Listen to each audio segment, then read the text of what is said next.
எல்லா படம் பார்த்துட்டு பிடிச்சவங்கலாம் டீச்சர் எங்கே போனான்னு கேட்டாங்க. டீச்சர் டேட் இல்லை எனக்கு. நான் அதை ஷூட் பண்ண முடிவு பண்ணும்போதே அந்த அம்மா மடியில் சிவனஞ்சான் படுத்துப்பான், அது டீச்சர் மடியில் தான் படுத்துக்கணும்னு நான் ஆசைப்பட்டு ஷார்ட் யோசிச்சிருந்தேன். ஒருவேளை அது நடந்திருந்தால் இன்றைக்கி நிறைய பேர் கேட்ட கேள்விகளுக்கும் மோசமான சில விஷயங்களுக்கெல்லாம் வந்து பதில் சொல்கிற மாதிரி இருந்திருக்கும்.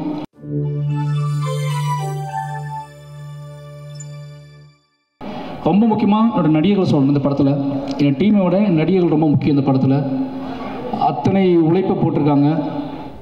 எல்லாத்துக்குமே எப்படி என்று சொன்னே தெரில.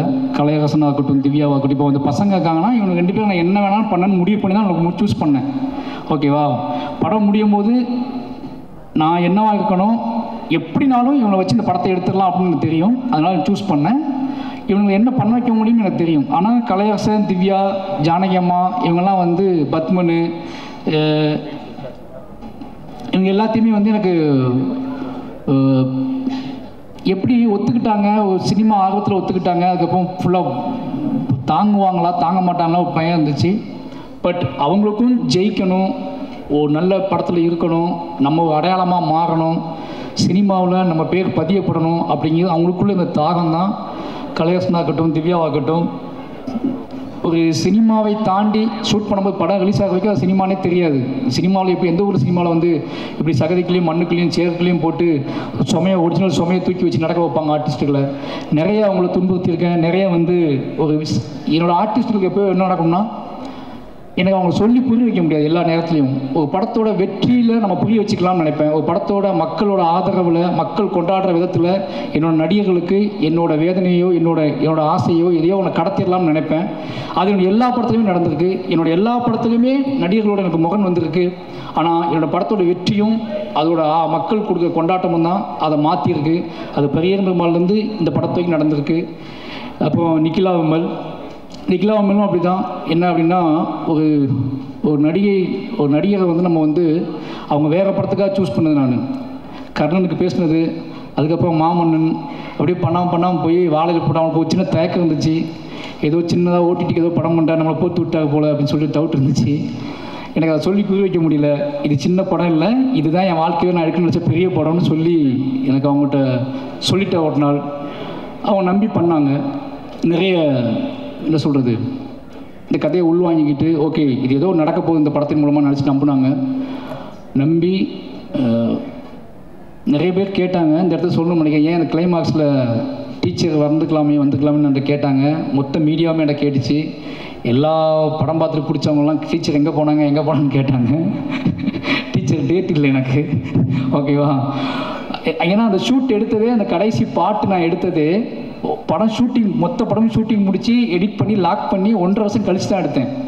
1 வருஷம் கழிச்சு தான் அந்த ஷூட்டிங் எடுத்தேன். 2 நாள் ஷூட்டிங்கு ஏதோ முழுமை அடையாமல் இருக்குது. இந்த மொத்த படத்தையும் பார்த்துட்டு வெளியே போகாமல் என்ன கொண்டு போவான், அவனை நான் எப்படி அவனுக்குள்ள ஒரு இசையின் வழியாக அவனை செட்டில் பண்ணி அவனுக்குள்ள எமோஷனில் கடத்தி வீட்டுக்கு போகும்போது அவன் வந்து இது பாடலாக எடுத்துகிட்டு போகணும், வெறுமனே அழுகை எடுத்துகிட்டு போயிடக்கூடாது.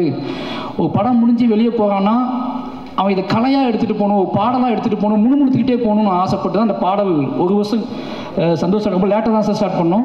இந்த படம்லாம் முடிஞ்சு இந்த பாட்டே இல்லை, பாதவத்தி சாங்கே இல்லை. ஒரு 1 வருஷம் கழிச்சு தான் அந்த பாட்டை நான் முடிவு பண்ணுறேன். அதுக்கு அவசரமாக ஷூட் பண்ண பிளான் பண்ணோம். படம் ரிலீஸுக்கு அவங்க டேட் இல்லை.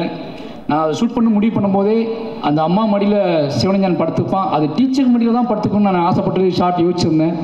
ஒருவேளை அது நடந்திருந்தால் இன்றைக்கி நிறைய பேர் கேட்ட கேள்விகளுக்கும் மோசமான சில விஷயங்களுக்கெல்லாம் வந்து பதில் சொல்கிற மாதிரி இருந்திருக்கும். அந்த ஷார்ட் நான் எடுத்திருந்தோம்னா அது மிஸ் பண்ணிட்டேன். என் லைஃப்பில் ரொம்ப நான் வருத்தப்பட்டது வந்து அதுக்கு தான். என்னோடய ஆசிரியர் அந்த இடத்துல இல்லாமல் இருந்தாங்க, நிஜ வாழ்க்கையில் இருந்தாங்க.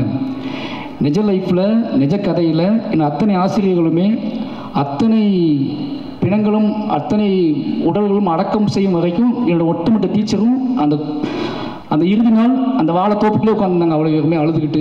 என்னோடய அத்தனை ஆசிரியர்களுக்கும் நேரத்தை நன்றி சொல்லிக்கிறேன். அது தவிர்க்க முடியாத காரணத்தினால அந்த இடத்துல நான் ஆசிரியர் வைக்க முடியல. ரொம்ப நன்றி. அதுக்கப்புறம் என்னோடய ஊர் மக்கள், ஒவ்வொரு படத்தையும் நான் சொல்லிகிட்டே இருக்கேன், நான் படம் பண்ணுறதே என் ஊருக்காக தான் பண்ணுறேன், என் ஊர் மக்களை அங்கேருந்து வெளியே கொண்டு வரது தான் பண்ணுறேன்.